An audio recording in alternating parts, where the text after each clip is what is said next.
Jangan lupa like and subrek ya guys. Selamat mendengarkan. Menjual diriku. Mendengar ini, Xiaoyan sejenak bingung. Segera, dia tertawa getir dan menggelengkan kepalanya. Dia membalikkannya, menghadap Haibo Dong dan melambaikan tangannya. Kamu menyelesaikannya sendiri. Saya hanya bertanggung jawab untuk memurnikan pil obat. Masalah bahan obat seharusnya menjadi sesuatu yang harus Anda khawatirkan. Petik 2. Melihat situasinya, Haibo Dong tanpa daya menggelengkan kepalanya. Dia berdiri dan mengeluarkan kartu ungu emas yang sangat indah dari cincin penyimpanannya. Setelah itu, dia secara acak melemparkannya ke atas meja dan berkata, "Gadis kecil, pergi dan cepat kumpulkan bahan obat untukku. Anda benar-benar berpikir untuk menahannya di sini dengan 1 juta milik Anda ini. Itu benar-benar meremehkan nilainya." Petik 2. Ya Fei tercengang saat dia menatap kartu ungu emas yang memiliki 7 garis berwarna perak di permukaannya. Keheranan melintas di wajah Ya Fei. Setelah sering melakukan kontak dengan orang kuat yang tak terhitung jumlahnya, dia secara alami sangat jelas bahwa jenis kartu ungu emas ini adalah sesuatu yang hanya mereka yang setidaknya memiliki kekuatan doang yang memiliki kualifikasi untuk digunakan.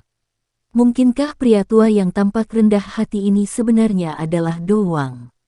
Senyum di wajahnya yang cantik perlahan ditarik. Matanya menunjukkan pandangan yang sangat kompleks saat dia menoleh ke Xiaoyan, yang duduk di kursi dan mencabut kuku jarinya karena bosan. Anak kecil ini telah bekerja keras selama 3 tahun ini. Dia sebenarnya bisa berinteraksi dengan orang yang begitu kuat. Harus diketahui bahwa orang sekelas Do Wang adalah seorang VIP yang tidak akan ada yang berani untuk mengabaikan atau mengabaikan bahkan jika dia datang ke klan primer yang kuat. Ya Fei dengan hati-hati mengambil kartu ungu emas saat jarinya perlahan mengusapnya. Tekstur istimewanya menyebabkan dia dengan cepat mengetahui bahwa itu nyata. Segera, dia dengan lembut bertepuk tangan dan seorang pelayan wanita yang cantik dengan cepat masuk dari luar pintu. Pergi dan kemasi dengan benar keempat bahan obat ini dan bawa secepat mungkin setelah kamu selesai. Cepat, Ya Fei menyerahkan selembar kertas kepada pelayan wanita saat dia memesan dengan sungguh-sungguh. Iya, pelayan wanita dengan hormat menanggapi sebelum melangkah keluar dari ruangan. Pak Tua, mohon tunggu sebentar. Bahan obatnya akan segera dibawa. Setelah melihat pelayan wanita itu pergi, Ya Fei dengan hormat memberitahu Haibo Dong. Haibo Dong mengangguk sedikit sebelum kembali duduk di kursinya. Dia mengangkat cangkir tehnya, tetapi tidak berbicara sambil terus menunggu di sana dalam diam. Setelah tiba-tiba mengetahui bahwa lelaki tua yang tampak rendah hati ini benar-benar memiliki identitas yang begitu kuat, Ya Fei tidak lagi berani menggoda Xiaoyan, yang lelaki tua itu memiliki hubungan yang cukup signifikan. Dia duduk dengan tenang di kursi. Kadang-kadang, tatapannya yang agak aneh mengarah ke pemuda yang bosan itu. Mengikuti keheningan mereka bertiga, suasana di dalam ruangan perlahan-lahan menjadi menyedihkan. Xiaoyan akhirnya sedikit mengernyit saat waktu berlalu. Dia baru saja akan membuka mulutnya untuk berbicara ketika seorang pelayan wanita yang agak bingung dengan tergesa-gesa masuk dari pintu dan pertama kali memecah suasana yang menyedihkan. Di mana bahan obatnya? Mendengar langkah kaki yang cemas, Ya Fei mengangkat kepalanya. Ketika dia melihat pelayan wanita dengan tangan kosong, alisnya sedikit terkatup saat dia bertanya dengan suara yang dalam. Ya Fei Xiaojie, ramuan obat, bahan obat secara paksa diambil oleh Penatua Leo. Dia berkata bahwa ramuan obat ini telah dipesan oleh seseorang dan tidak dapat dijual kepada orang lain. Wajah pelayan wanita itu tampak panik saat dia berkata dengan takut-takut. TL, Xiaojie, artinya nona muda. Dalam hal ini, digunakan dengan hormat sebagai wanita muda dari suatu klan. Bang! Saat wajahnya tiba-tiba menjadi suram, tangan Ya Fei membentur permukaan meja dengan keras. Dia mengatupkan gigi peraknya dan berkata, "Orang tua ini. Bahan obat ini telah disimpan di gudang setidaknya selama beberapa bulan. Mengapa saya tidak mendengar bahwa seseorang telah memesannya?" Petik 2. Apa yang terjadi? Melihat pergantian peristiwa yang tiba-tiba, Xiaoyan mengerutkan kening dan dengan lembut bertanya. Saat Ye Fei perlahan menghirup udara, dadanya yang bulat dan tebal sedikit naik dan turun. Tangannya dengan lembut mengusap pelipisnya sambil berkata sambil tersenyum pahit, sesama tua Lei O itu adalah kakek dari Lei Lei yang telah kau pukul dan muntah darah sebelumnya. Dia juga seorang tetua di klan primer dan memiliki kekuatan yang cukup besar. Petik 2. Apakah dia menggunakan otoritasnya untuk membalas dendam perseteruan pribadinya? Xiaoyan menyipitkan matanya dan berkata sambil tersenyum tipis. Di sampingnya, Hai Bodong, yang perlahan menyesap tehnya, mengernyitkan alisnya yang putih. Dia tidak berbicara tetapi teh di dalam cangkir teh yang dipegang di kedua tangannya telah membeku menjadi es oleh diselimuti oleh udara dingin dalam sekejap mata. Ah, orang tua itu. Kali ini dia benar-benar berlebihan. Dia benar-benar melakukan sesuatu seperti itu. Ye Fei berdiri. Wajah cantiknya sedikit gelap dan suram saat dia berkata kepada pelayan wanita di samping, pimpin jalan. Saya pribadi akan pergi dan berunding dengannya. Petik 2. Mendengar ini, pelayan wanita hanya bisa dengan rendah hati menurut dan menganggukkan kepalanya. Dia baru saja akan berbalik ketika dengusan dingin lama dikirim ke ruangan, temukan aku untuk berunding. Baik. Saya juga ingin melihat siapa di sini yang benar-benar berani melukai cucu saya. Petik 2. Ketika Ye Fei mendengar dengusan dingin ini, rasa dingin di wajahnya yang cantik menjadi lebih padat. Tangannya ditekan di atas permukaan meja saat dia dengan dingin menatap beberapa orang yang berkerumun ke dalam ruangan dari pintu. Memimpin kelompok itu adalah seorang lelaki tua dengan jubah megah dengan wajah yang agak mendung. Mengikuti di belakangnya adalah pemuda berwajah pucat dan beberapa penjaga. Pada saat ini, pemuda itu menggunakan tatapan jahat untuk menatap Xiaoyan yang sedang duduk di kursi dengan kejam. Penatua Lei O, apa arti tindakan Anda? Meskipun Anda adalah sesepuh di klan, kapan Anda memiliki hak untuk mengganggu urusan rumah lelang? Apalagi, Anda sebenarnya berani memblokir ramuan obat yang dipesan pelanggan. Apakah Anda mencoba membuat rumah lelang primer kami kehilangan reputasinya? Wajah cantik Ye Fei dipenuhi dengan kedinginan saat dia dengan marah memelototi lelaki tua itu. Dia dengan kasar memasang topi besar padanya. Memakai topi besar, berarti memasang pelanggaran besar pada seseorang. Di bawah topi besar yang berat ini yang menyebabkan orang sulit bernapas, wajah lelaki tua bernama Lei O tidak bisa membantu tetapi berubah sedikit. Namun, dengan segera, dia tertawa dingin, hei, kehadiran resmi yang luar biasa. Ye Fei, jangan berpikir bahwa kamu sekarang benar-benar penatua. Ketika Anda berhasil menghapus akting dari penatua pengawas, Anda dapat datang dan berbicara dengan saya seperti ini. Petik 2. Tapi saya pikir Anda mungkin tidak memiliki kesempatan seperti itu. Sebagai penatua pengawas untuk rumah lelang primer, Anda benar-benar secara pribadi membawa orang luar ke area penting klan kita tanpa izin dan bahkan melukai sesama anggota klan. Ketika pertemuan House of Elder berikutnya dimulai, saya akan dengan serius meminta para tetua lainnya untuk mencopot posisi Anda karena pelanggaran ini.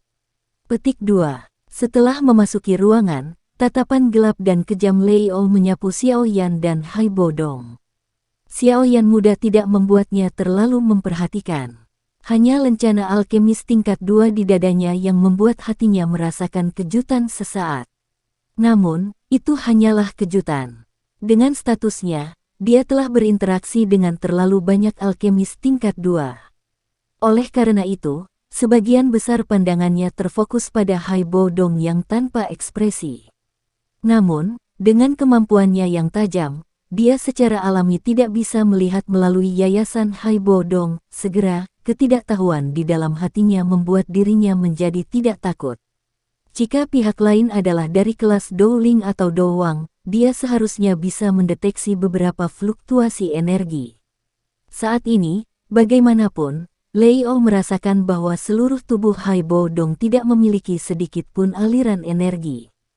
Hanya ada dua kemungkinan untuk ini. Salah satunya adalah bahwa pihak lainnya adalah seseorang yang melampaui seorang Do Huang, seorang Do Huang. Yang lainnya adalah kekuatan pihak lain sangat lemah sehingga menyebabkan orang mengalami kesulitan merasakan kehadiran Do Qi di tubuhnya. Meskipun Lei Ou tidak memiliki kualifikasi untuk mengenal semua Do Huang di Kekaisaran Jiama, dia masih mendapat kesempatan untuk melihat semuanya. Sayangnya, beberapa Do Huang itu bukanlah Haibo Dong di depannya. Kemudian, satu-satunya penjelasan yang tersisa adalah yang kedua.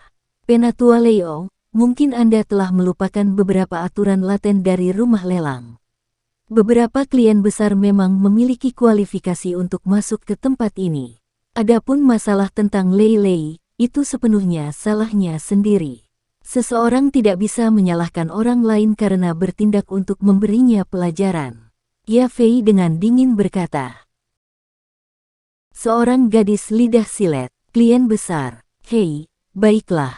Anda datang dan beritahu saya apa identitas kedua orang ini dan biarkan saya menilai seberapa besar mereka sebenarnya. Apakah mereka telah mencapai kualifikasi seperti yang Anda katakan? Lei Ou mengatupkan bibirnya dan menjawab dengan gelap. Koneksinya cukup baik di dalam kota suci Jiama. Dia mengetahui beberapa kekuatan yang agak besar di kota serta beberapa kekuatan yang merupakan penguasa kota-kota lain yang mendominasi. Namun, dia belum pernah melihat Xiao Yan atau Haibo Dong sebelumnya. Mendengar kata-kata Lei Ou, Ya Fei sedikit lamban. Dia tahu identitas Xiao Yan, tetapi klan Xiao jauh dari mampu menyebabkan Lei Ou, yang terkenal di klan karena sombong dan mendominasi, menjadi takut. Adapun Haibo Dong lainnya, dia tidak memiliki petunjuk sedikit pun tentang latar belakangnya. Melihat Ya Fei yang tidak bisa berkata-kata, wajah Lei Ou tampak sangat senang. Dia berkata dengan muram, sepertinya keponakan tidak terlalu jelas tentang identitas pihak lain juga. Kamu benar-benar berani membawa orang asing ini ke halaman penting klan kita. Sepertinya Anda benar-benar tidak cocok untuk mengambil posisi ini. Petik 2. Dipaksa oleh Lei Ou dengan cara ini, wajah Ya Fei segera menjadi agak pucat. Dia mengatupkan gigi peraknya dan berkata, aku tidak akan berdebat denganmu tentang ini. Bahan obat itu pertama kali dibeli oleh mereka. Mereka telah membayarnya tetapi Anda menghentikan barang dalam perjalanan mereka. Setelah masalah ini menyebar dan merusak reputasi rumah lelang primer, saya ingin melihat bagaimana Anda akan memberikan penjelasan kepada penatua pertama. Petik 2. Begitu dua kata, tetua pertama, memasuki telinganya, ekspresi Lei Ou jelas berubah. Nama ini jelas memiliki efek jera padanya. Namun, ketika dia memiringkan kepalanya untuk melihat wajah putih pucat cucunya yang berharga, kemarahan melonjak. Dia dengan dingin tersenyum dan berkata, bahan obat itu sudah dipesan oleh seseorang. Hanya saja saya tidak ingin kasus di mana kita tidak dapat mengambil sesuatu untuk dipertanggungjawabkan padanya di masa depan ketika dia datang dan mengambilnya. Petik 2. Kamu, Bulls Asteriste. Wajah Ya Fei sangat cerah.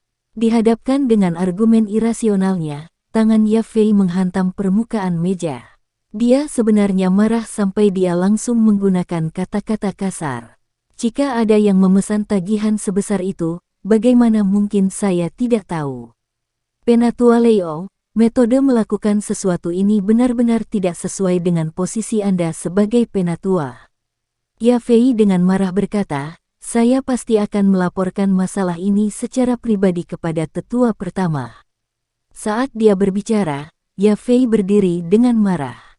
Mengamati tindakannya, Xiao Yan, yang telah menjaga keheningan akhirnya menghela nafas pelan. Dia berdiri, berjalan ke sisi meja dan menarik Ya Fei. Setelah itu, dia menekannya di kursi, menepuk kepalanya dan berkata sambil tersenyum, jelas bahwa masalah ini tidak dapat diselesaikan melalui penalaran. Biarkan saya mengambil alih. Jangan mencoba sesuatu yang lucu. Orang tua itu adalah Dowling. Terlepas dari seberapa abnormal Anda pasti tidak bisa mengalahkannya. Tindakan intim Xiao Yan menyebabkan wajah cantik Ya Fei menjadi sedikit merah. Dia berjuang sedikit untuk sesaat, tetapi dia tidak mendapatkan respon sedikit pun. Menatap wajah tampan dan halus yang tersenyum, dia berkata dengan tergesa-gesa. Memang, aku tidak akan melakukan apa-apa. Xiao Yan tersenyum, berbalik dan memandang Haibo Dong di kursi. Dia berkata dengan lembut, "Hai tua, Ya Fei dalam kondisi ini karena masalahmu. Jangan hanya duduk di sana dan menonton pertunjukan. Lakukan apa yang menurut Anda perlu." Mendengar perkataan Xiao Yan, Ya Fei di belakangnya pun berhenti meronta. Tatapannya menatap pria tua yang telah bermain dengan cangkir tehnya. Mengingat kartu ungu emas dari sebelumnya, dia perlahan menjadi tenang. Di sisi berlawanan, Lei O juga mengalihkan pandangannya ke arah Haibo Dong setelah Xiao Yan berbicara. Melihat ekspresi acuh tak acuh Haibo Dong, mata Lei O menyusut. Kepalanya terasa sedikit tidak nyaman saat dia bertanya dengan suara lembut dan rendah, "Kamu?" Haibo Dong perlahan menggelengkan kepalanya sebelum melihat ke atas. Tatapannya acuh tak acuh seperti gletser es 10.000 tahun saat dia secara acak melirik Lei Bo. Segera, dia menundukkan kepalanya untuk melihat cangkir teh yang juga telah membeku. Setelah hening sejenak, dia berkata, "Primer Tengshan. Sampah itu masih hidup, kan?" Petik 2. Suara tenang dan acuh tak acuh itu tidak diragukan lagi seperti guntur, keras dan tiba-tiba, membuat kehadirannya diketahui di dekat telinga orang-orang di ruangan itu kecuali Xiao Yan dan Ya Fei, mengguncangnya sampai menjadi kusam seperti tiang kayu. Ya Tuhan, dia benar-benar berbicara tentang tetua pertama dengan cara seperti itu. Tetua pertama adalah salah satu dari 10 kuat di Kekaisaran Jiama. Xiao Yan Didi, apa sebenarnya identitas Pak Tua ini? Membuka mulut kecilnya sedikit, Ya Fei dengan bodohnya menatap Haibo Dong yang duduk di kursi. Tetua pertama yang dipandang seperti dewa di klan primer benar-benar telah menjadi sampah di mulutnya. Jika kata-kata ini disebarkan ke seluruh klan primer, kemungkinan akan menyebabkan kemarahan. Di sisi berlawanan, Lei O dan Lei Lei di sampingnya sama-sama tercengang oleh kata-kata Haibo Dong ini. Sudut mulut mereka bergerak-gerak sedikit. Jelas sekali, dampak kata-kata ini terhadap mereka terlalu besar. Plak, setelah membosankan untuk waktu yang lama, Lei O akhirnya mulai pulih secara bertahap. Dia tanpa sadar menelan ludahnya. Matanya mengandung keterkejutan dan kebingungan saat dia menatap Haibo Dong. Nada yang dia gunakan untuk berbicara jelas lebih sopan, "Kamu tidak punya hak untuk memanggilku seperti itu." Haibo Dong dengan lembut meniup cangkir teh yang telah berubah menjadi es saat dia berkata dengan lembut bahkan tanpa mengangkat matanya. Kata-kata yang sangat kasar ini menyebabkan Lei O bingung sejenak. Kemerahan segera muncul di wajah lamanya. Selama bertahun-tahun sejak dia menjadi penatua, dia belum pernah memiliki seseorang yang berbicara kepadanya dengan cara seperti itu. Dalam 10 menit, ramuan obat yang gadis itu pesan sebelumnya harus muncul di depanku. Kalau tidak, aku tidak keberatan jika klan primer kehilangan seorang tetua. Haibo Dong mengabaikan wajah marah Lei O. Nadanya masih acuh tak acuh seperti di awal. Pada saat yang sama, dia tidak meninggalkan wajah apapun untuk pihak lain. Nadamu terlalu arogan. Apakah kamu tahu siapa kakek saya? Petik 2. Melihat Lei O ditegur sedemikian rupa, kemarahan menyerbu wajah putih pucat Lei Lei di sampingnya, yang belum pernah melihat ada orang yang berani berbicara seperti itu kepada kakeknya. Kemarahannya juga menekan guncangan yang diciptakan oleh Haibo Dong beberapa saat yang lalu, dan dia tidak bisa membantu tetapi dengan dingin. Segera setelah kata-kata Lei Lei jatuh, senyum dingin muncul di wajah Xiao Yan. Dia dengan lembut berkata, "Orang yang sembrono." Cangkir teh yang bergoyang sedikit di tangan Haibo Dong perlahan berhenti. Dia mengangkat kepalanya dan menembakkan tatapan sedingin es ke Lei Lei sampai wajah yang terakhir berubah putih seluruhnya. Diawasi oleh semua orang, Lei Lei berniat untuk menegangkan lehernya dan berbicara lagi ketika dia tiba-tiba menyadari bahwa tubuh Haibo Dong bergerak sedikit. "Hati-hati." Saat tubuh Haibo Dong bergerak, mata Leo tiba-tiba menyusut. Tubuhnya bergerak secara horizontal dan dengan cepat berhenti di depan Lei Lei. Setelah itu, doki di tubuhnya melonjak liar sebelum melepaskan diri dari tubuhnya dan menutupi dirinya. Ketika doki Leo dipanggil keluar, sosok putih tampak telah berteleportasi dan muncul di depannya. Kecepatan yang menakutkan itu menyebabkan mata yang pertama menyusut. Sosok manusia berdiri diam dan telapak tangan mengambang yang membawa kekuatan dingin tulang dingin sembarangan menepuk Leo di dada tempat dokinya mengumpulkan. Glok, ini mungkin tampak seperti tepukan yang tampaknya ceroboh, tetapi itu menyebabkan ekspresi Leo langsung menjadi pucat. Seteguk darah segar dimuntahkan dengan liar. Segera, darah itu diaglomerasi menjadi es merah darah di udara dan mendarat di tanah dengan suara yang jelas. Kekuatan ganas menyebabkan tubuh Leo ditembak mundur. Seketika, dia dan Lei Lei menabrak dinding dengan keras. Dalam hitungan detik, keduanya mengeluarkan gelombang erangan yang menyakitkan. Para penjaga di belakang Leo tercengang saat mereka melihat Leo yang terluka parah hanya dengan satu serangan. Tangan mereka yang memegang senjata gemetar ketakutan. Mereka benar-benar melupakan tugas mereka untuk melindungi tuan mereka. Kakek. Apa kamu baik-baik saja? Karena dilindungi oleh Leo, Lei Lei tidak mengalami luka yang sangat serius. Dia memanjat dengan susah payah. Ketika dia melihat ekspresi Leo bahkan lebih pucat darinya, dia buru-buru memanggil. Do Huang. Ki dingin di tubuhnya menyebabkan rambut Leo benar-benar tertutup lapisan es tipis. Mulutnya bergetar saat dia tiba-tiba menatap Haibo Dong dan berkata dengan kaget. Orang kuat yang mampu menyebabkan cedera serius Leo tanpa dia bisa melihat bayangan mantan. Hati Leo dengan jelas tahu bahwa hanya seorang Do Huang yang bisa melakukan hal seperti itu. Mendengar beberapa kata ini, tubuh Lei Lei tiba-tiba bergetar hebat. Teror muncul di wajahnya saat dia melihat Haibo Dong. Dia tidak menyangka bahwa lelaki tua yang tampak rendah hati ini benar-benar akan menjadi Do Huang. 10 menit sudah dimulai. Saya pasti tidak akan menarik kembali kata-kata yang telah saya ucapkan. 10 menit kemudian, ramuan obat harus muncul di depanku. Jika tidak, bahkan jika primer Tengshan muncul, Anda akan mati hari ini.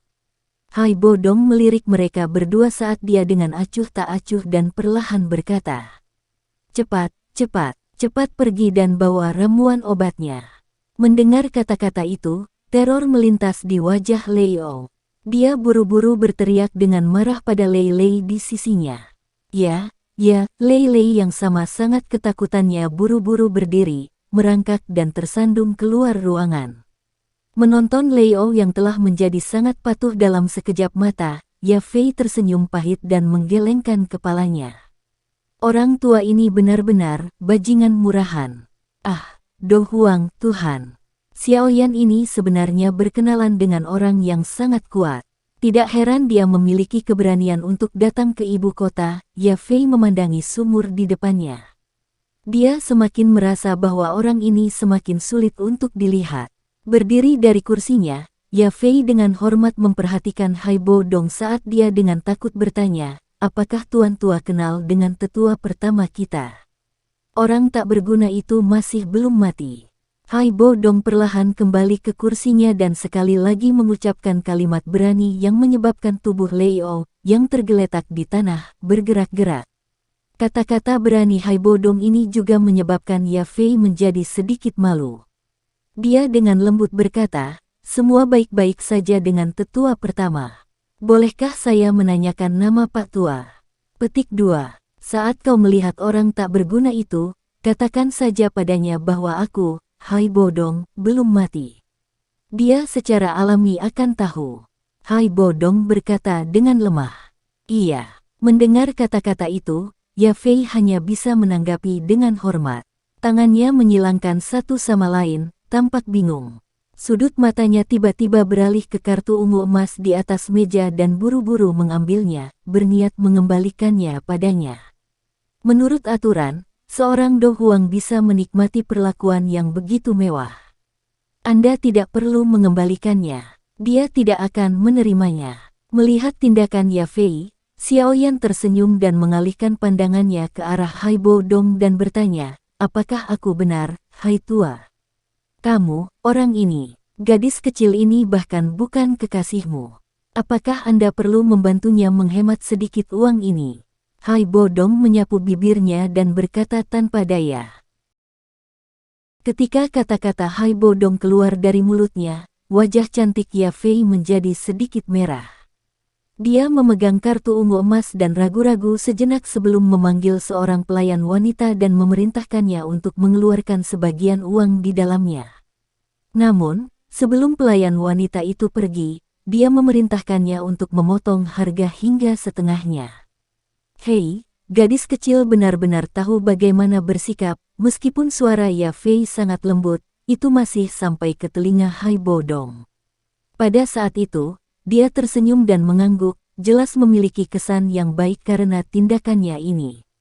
Xiaoyan tersenyum, berbalik dan menatap Ya Fei, yang memiliki wajah yang sangat cantik.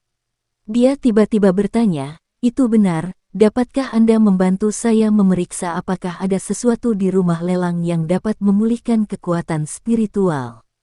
Pulihkan kekuatan spiritual. Mendengar ini Ya Fei sempat bingung. Segera, dia mengerutkan kening dan berkata, hal-hal itu pasti hal yang unik. Aku akan mencarimu. Saat dia mengatakan itu, dia berbalik dan pergi ke rak buku. Setelah dia mencari beberapa saat, dia akhirnya memeluk sebuah buku tebal dan berjalan keluar. Dia dengan hati-hati mencarinya sebelum menggelengkan kepalanya dan berkata dengan nada meminta maaf, maaf. Hal-hal yang dapat membantu memulihkan kekuatan spiritual sangatlah jarang. Saya telah menelusuri catatan rumah lelang selama setahun terakhir dan tampaknya kami tidak mengumpulkan harta semacam itu. Petik 2. Kekecewaan melintas di wajahnya saat Xiaoyan tersenyum pahit dan mengangguk. Semangatnya agak putus asa saat dia kembali ke kursinya. Melihat sikap kecewa Xiaoyan, Ya Fei tanpa daya menggelengkan kepalanya, tetapi tidak memiliki kemampuan untuk membantu meskipun dia menginginkannya. Waktu perlahan mengalir. Tepat ketika 10 menit akan berlalu, bayangan panik Lei Lei akhirnya bergegas masuk dari pintu. Dia tersandung dan tergesa-gesa sebelum dia dengan hati-hati meletakkan beberapa kotak giok di atas meja dan berkata dengan suara gemetar, Tuan, bahan obat yang Anda butuhkan semuanya ditempatkan di sini. Tak satu pun dari mereka yang bahkan rusak ringan. Melihat kotak giok, kegembiraan muncul di wajah Haibo Dong. Dia dengan hati-hati membukanya dan tersenyum saat menyerahkannya kepada Xiaoyan dan berkata dengan cemas, periksa dan lihat apakah itu bahan obat yang tepat. Xiaoyan menerima kotak giok dan mengamatinya dengan cermat. Setelah itu, dia mengangguk di bawah tatapan cemas dan khawatir dari Lei Ou dan Lei Lei. Ya, mereka baik-baik saja. Bahan obat diawetkan dengan cukup baik dan umurnya cukup. Petik 2. Itu bagus. Mendengar konfirmasi Xiaoyan, Haibo Dong menghela nafas panjang. Dia berbalik dan berbicara dengan dingin ke arah Lei Ou, pergilah. Dan, gadis ini sangat menyenangkan mataku. Kembali dan beritahu Primer Tengshan bahwa kata pertama dari penjabat penatua pengawas bisa dihilangkan. Mendengar ini, sudut mulut Lei Ou mengejang. Dia buru-buru mengangguk dan dengan dukungan Lei Lei, pergi dalam keadaan terhina. Karena kita berhasil mendapatkan semuanya, haruskah kita pergi? Setelah menyimpan kotak giok dengan benar, Haibo Dong berkata sambil tersenyum. Xiaoyan mengangguk sedikit. Dia hendak mengucapkan selamat tinggal pada Ya Fei ketika seorang pelayan wanita masuk ke ruangan dan berkata dengan hormat kepada Ya Fei, Ya Fei Xiao Jie, Nalan Xiao Jie ingin bertemu denganmu tentang sesuatu. Nalan Yanran. Kedua kata ini, yang merupakan kata-kata terlarang di hati Xiaoyan, menyebabkan dia bingung sebentar. Segera setelah itu, ekspresinya langsung menjadi gelap. Sekian dulu ya guys. Terima kasih sudah mendengarkan, bye-bye.